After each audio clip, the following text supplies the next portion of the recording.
विजय आहे अज्ञानावर ज्ञानाचा, द्वेषावर प्रेमाचा. दसरा आहे श्रीरामांच्या पराक्रमाचा.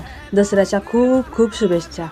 उपवास असल्यामुळं सकाळ सकाळ पहिला चहा घेतला, नंतर लागले घरच्या कामांना. त्यातच पहिल्यांदा रांगोळी काढून घेतली. सिंपल आणि छोटीशी रांगोळी काढायची होती मला, छान वाटण्यासाठी. एक खूप एनर्जेटिक आणि प्रसन्न अशी वाईब येते रांगोळी दरवाजामध्ये असलेला. आणि मी ट्राय करते की गुरुवारची रांगोळी काढेल. तर इथं माझी छोटीशी रांगोळी तयार झाली.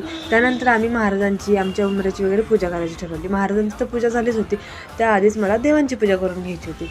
देव वगैरे छान पूजन करून घेतो देवांचं. इथं मी झेंडूची फुलं नाही वाहिली, फक्त आपट्याची पानं म्हणजे सोनं वाहिलं. त्यातच माझं पिल्लू उठलं. ओमिका उठल्यानंतर अशी छान प्रसन्न असते ना की अजिबात किरकिर रडरड अजिबात येत नसते. त्यामुळे ती कधी उठली ना तरी काही टेन्शन नसतं मला. त्यानंतर इकडं उमऱ्याचे पूजन करून घेतलं आणि अशी होती दसऱ्याची सकाळ. तुम्हाला आणि तुमच्या सर्व घरच्यांना, तुमच्या परिवाराला दसऱ्याच्या खूप खूप शुभेच्छा. हॅपी दसरा.